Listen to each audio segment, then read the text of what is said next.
All right. Game Awards So 2014. the bottom. Because it starts at Game of the Year, doesn't it? Yeah. We gotta Okay, build so up to this. yeah. So we're looking at the Game Awards of previous years because apparently we're hyped for the Game Awards soon. So Yes. yeah, let's have a look at Hyped. this. Yeah, totally hyped. Totally. So let's see. This was after the terrible year with Joel McHale and his mic was on while he went for a piss. There was an honorary word for Ken and Roberta Williams. I remember that actually. Industry icon. I remember that, and that was a really nice one. I don't think Roberta Williams gets as much love as she possibly deserved. I remember They're very good. Well, I remember that at the end of Space Quest 3 you go and see Ken Williams and it's just the most swooning self-insert you can possibly imagine, and it's actually quite terrible. Best fan creation, Twitch plays Pokemon. You remember that? It is the only one out of all of these that I remember. Holy crap, Tobuscus. Do you remember Tobuscus? Maybe. I think I have an image of a very strange man in my face who is now no longer popular. Yeah. Trending gamer. Total Biscuit, R.I.P. That's very Wait, sad. Jeff Gersman? Yeah. It's weird because you look at trending gamer categories and it's almost all YouTubers, and here's Jeff Gersman just hanging out. Stampy Longhead, I think I recognize the name. I don't know what a PewDiePie is. No one Who? does, I don't think. I have no idea. Who? Don't know. Why do I get flashes of Bridges when you say that name? Most anticipated game. The Witcher 3 Wild Hunt? That was a disappointment. Nobody Evolve talks is about that. Evolve is on this list. So's Batman Arkham Knight. I can at least understand that. We were looking forward to it until it released and it was kind of, oh dear. Yeah, But you played Evolve at a trade show though, didn't you? I mean, I did. Evolve had the best booths where they had the perfect equipment, perfectly optimized for showing the game off, and you were around other people, and everyone was given a briefing on what to do, so everyone knew exactly what their roles were. And in that very, very controlled environment, Evolve was fun. And then the game comes out. I couldn't get it to run on my PC, and nobody knew what the hell they were doing, and it was just a clusterfuck. So that's a bad one. What's going to be quite interesting is seeing all the awards categories that the Game Awards have done away with and revamped, because Best Remaster, as we can see here, is no longer a thing, understandably so, because it's a little bit silly. Yeah, I suppose that was the hot point of remasters though. We just entered the new console generation, there was a bunch of remasters being made. I remember Square Enix made nothing but remasters for 2 years. Master Chief Collection is a strange choice given that game came out on fire. That was terrible. Why is that there? I think if I remember right, 2014 was a bad year, and you can kind of tell that by Destiny being the best online experience. Best online experience, Destiny, huh? That's... I don't know. Then again, it hasn't exactly got stiff competition. Oh wait, Titanfall's on here. No, Titanfall should have won that. Yeah, Titanfall was a really fantastic multiplayer game. It felt like just the right amount. I don't know if casual would be the right word, but compared to how more insular Call of Duty seems to have become over time, Titanfall felt like a really good breath of fresh air. Dark Souls 2 is a video game that we'll come back to later. Oh, that's going to be everywhere on here, isn't it? And we're going to be what are you guys doing? Mario Kart 8 in Best Sports and Racing and Best Family Game. Mario Kart 8 is a blast. It is a great time for all involved. Yeah, you know what, why not? And this is the regular version, because we're still in the era of the Wii U now. There it is in Best Family Game as well. Do we look at the other things in here? No. Fantasia Music Evolved? I completely forgot Harmonix made a Fantasia game. I just realized that if anyone is watching this, you poor damn fools, you might want to bring up the list and follow along that way, because we're going to be all over the place. Oh, I don't worry, I'll edit this. Okay. So that we're zooming in on certain categories and then cutting some funny cutaways. Hello. How can you have Smash Bros for Wii U and Smash Bros for 3DS as two different entries? That's stupid. That's I don't know. Stupid. But the Wii U version was obviously the superior version. Best role-playing game, Dragon Age Inquisition. This is a controversial choice. I think. I don't know. Because Divinity Original Sin is in this list, and Divinity Original Sin is very good for the most part, but its downfalls are so steep that it's hard to recommend. But Dragon Age Inquisition is not a great game to begin with. I think Original Sin 2 is like, that's where people say that's where it's at. Yeah. Yeah, Original Sin 1 has some severe problems. Are we going to come back to Dark Souls 2, or is this its time? No, it's the end of the year. I don't know. I don't have strong opinions on Dragon Age, besides I think that it's like, for people... The only thing I ever see about Dragon Age is people like shipping other people. And that's my entire experience with it. So if you guys want to... We'll come back to it for Game of the Year. We'll come back to it for Game of the Year. Alright, fine. Mm-hmm. Dark Souls 2 is disappointing though, and I'm wondering how... it's nominated for everything so far, but it's not won, so we'll see. Best Action Adventure, Middle-earth: Shadow of Mordor. Wow, this really was a sucky year. This, I think, let me check. Alien Isolation is only nominated here. Alien Isolation is probably, outside of Bayonetta 2, the strongest one in this category. Bayonetta 2 is like absolutely the winner here, in my opinion, but we'll come back to Bayonetta. Yeah, I haven't done Alien Isolation. I remember playing like the opening and then being too scared, even though I hadn't actually got to the part where the alien attacks you. Because I was a coward, and possibly still am a coward when it comes to horror games. Best shooter, it's Far Cry 3. What's that? There's a 4 there? No, it's still 3. That's not true, now you're in some mountains. Oh god, this was the year Wolfenstein: The New Order came out. That explains it. Yeah, this year was terrible. So, Wolfenstein: The New Order, I think is interesting.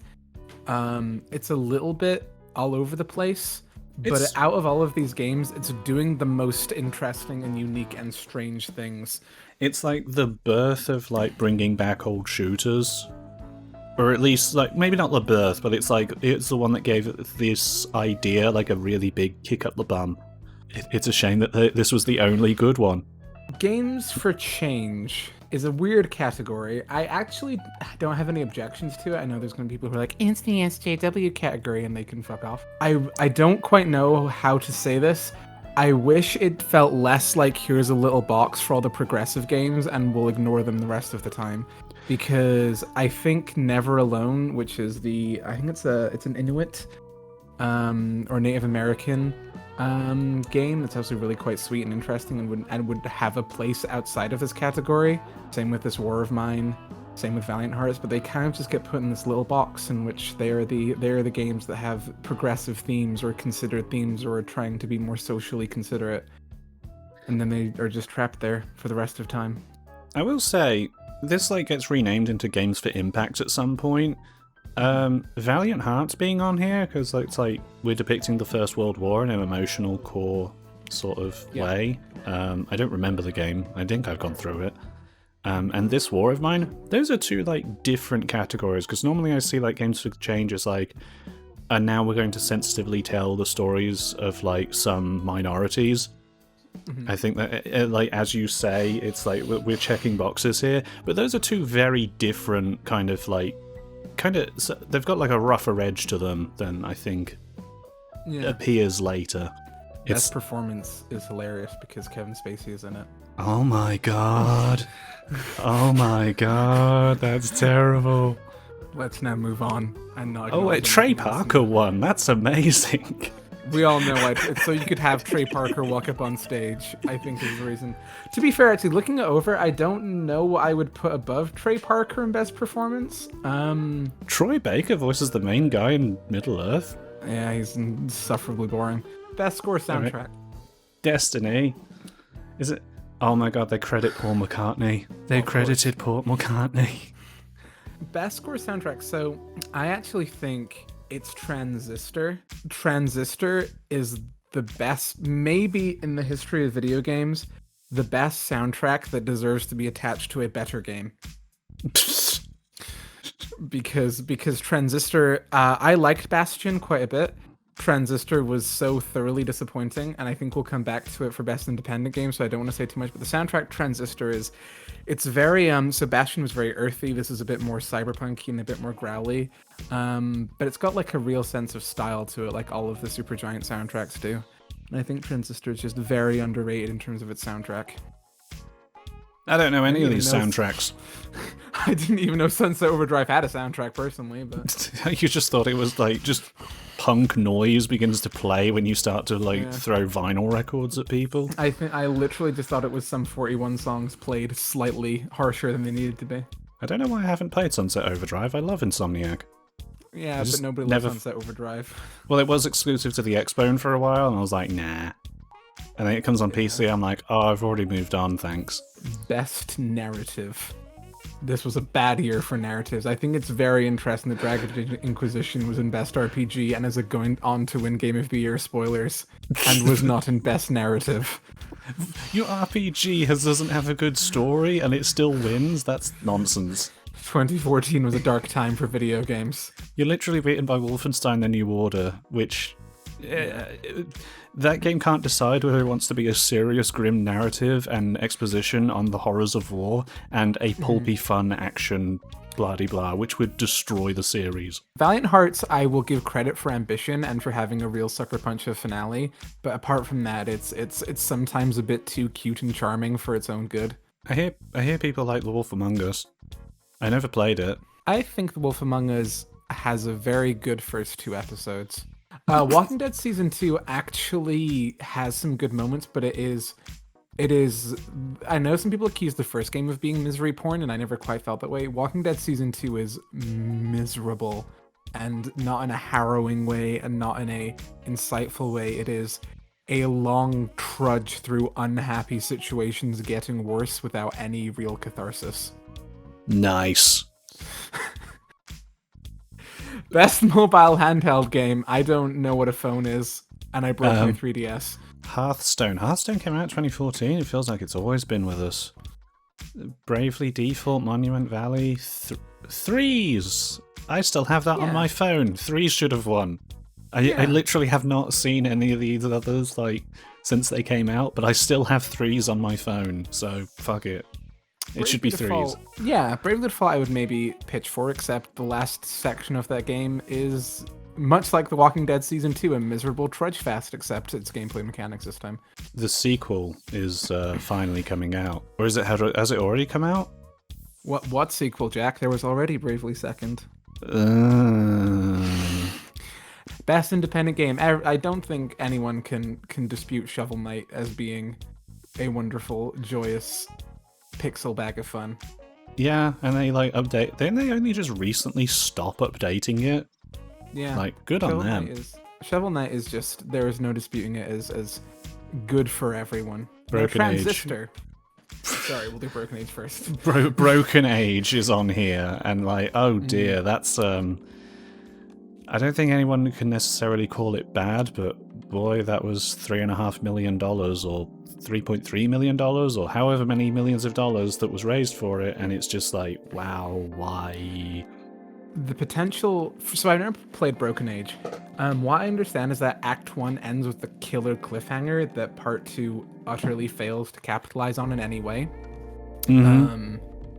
So that's kind of... I also kind of have a bit of a philosophical objection to Broken Age Act 1 being put on here when it's not a video game. It's a half of a video game. Now, Transistor. So can I just say before you go on your Transistor rant that like Double Fine is very good at making twee funny lines, but not necessarily good at crafting an overarching story to put them in. And so we end up with like they made a game in which you were like a severed head flying around possessing people. And it is just like everything seems quite grim and dark, but then all the writing is so like, woohoo, I'm funny, blah-de-blah-de-blah. And it's like, it's like you've just inserted a bunch of comic relief characters into like a place where there shouldn't be any, and everyone is like this. It's kind of insufferable, and if Double Fine keep doing this, that's why possibly like their best game since Psychonauts is Stacking. Because there isn't meant to be a serious overarching story, you are just Russian stacking dolls. And so you can just have funny things happen. But Transistor. Transistor is a game that you can see oodles of talent and polish and art and love and affection have gone into it. and it is all sabotaged by this bizarre desire to keep the player at an arm's distance at all times. The story, it's been a while since I played it, the story is very, very, very, very obtuse. And it is made it is not made clear, but it is made less obtuse by upgrading certain parts of your arsenal. So you upgrade certain parts, get certain story things. So to begin with, it splits the game into a dichotomy between do you choose to upgrade for a certain story part or do you choose to upgrade for gameplay reasons, which is neat on paper and very frustrating in practicality. Is the game tries for this big emotional climax, but because you cannot see much of the story on your first playthrough, you don't get much out of the ending. And it's this very, very difficult game to like, and it tries so hard to not be liked, and it's such a disappointment. It's such a disappointment. Yeah, I never played it. I've literally only played Bastion from them. Not many people did play Transistor, really. Yeah, they're still going though. They're still doing their thing. They got that Hades, which is like nominated for 100 fucking awards at this show. Developer of the Year, they've dropped this award. Oh, it's got to be Telltale Games. They were killing it this year. Oh yeah, especially their employees.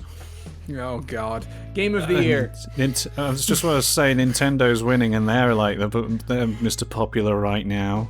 Everyone loves Nintendo. Just ask all the Smash players and the Splatoon players. Game of the Year, Dragon Age won apparently. Okay, let's go. Let's do this in some sort of Middle Earth: Shadow of Mordor. I have not actually played. Me neither. Okay, Hearthstone I've not played. I mean, I've played a bit of Hearthstone, but I'm more of a Gwent person, and I'm also not into Gwent anymore, so... Dark Souls 2 is a fundamental disappointment and step down in every single way, and over time Dark Souls 2 just looks worse and worse. I think at the end of this year you can possibly say you're still in that honeymoon phase of Dark Souls 2 isn't that bad, because we don't have too much else to compare it to.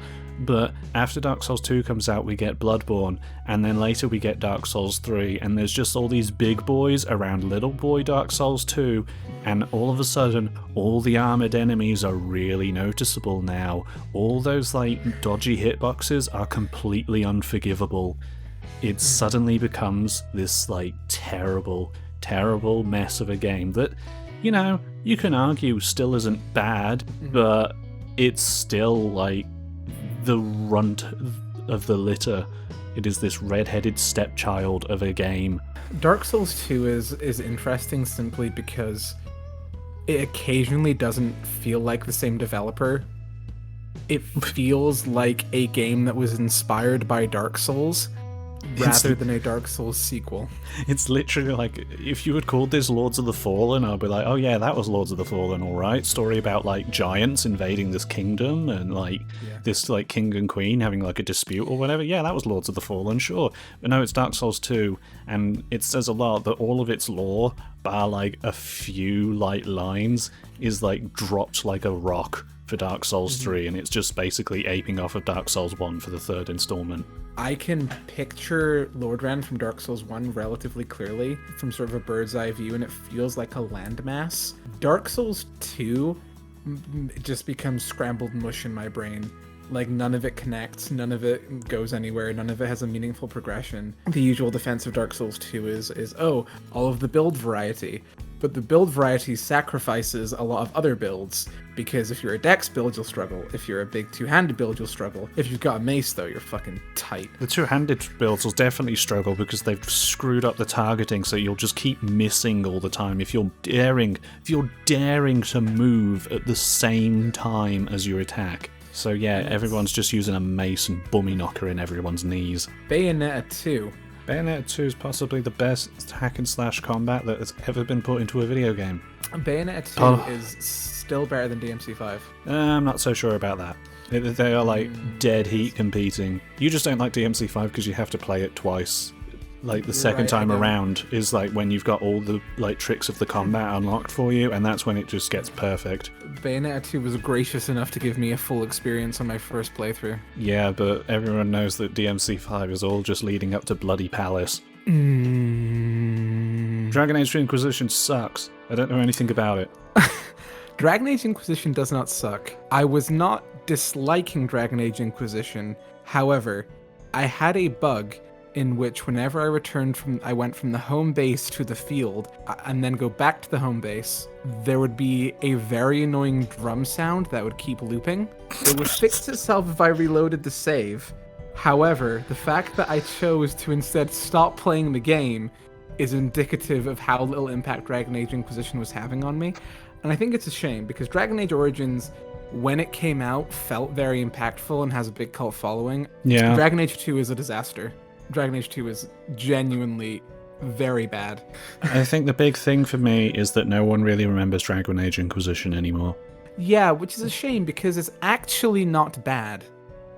It is a case where if it came out any other year, it would be a nice little game that we could all enjoy, but I think BioWare had attained such a level of frenzy and were happy they had made something that wasn't a complete disappointment.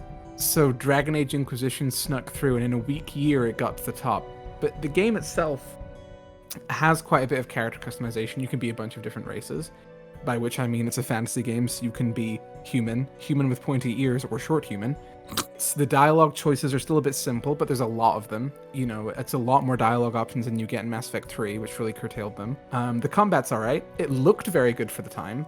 It ran on Frostbite and didn't break every 5 seconds. Apart from your drum loop. Yes, but visually the game held up just fine. It had some, like, the thing is, I think by the time we got to 2014, and in 2015 with The Witcher 3 you really started to see this, there were little BioWare quirks that felt like they were really starting to cloy. So for example, the character I played was a tiny elf girl, because I was role-playing as myself. You have this big throne in your Inquisitor hideout, but the animation for the big throne is mapped to the default male human.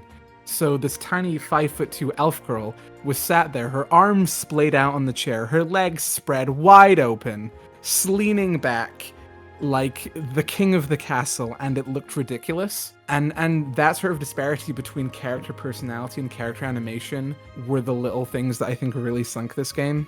But it was okay. It wasn't bad. It wasn't bad. I was about Game to say, of the year 2014. Game of the Year 2014. I was about to say, man, if only they, like, you know, crunched and abused their employees for years so that they could, like, get that level of quality you were looking for. But then I remembered they did, and still turned out like this, so...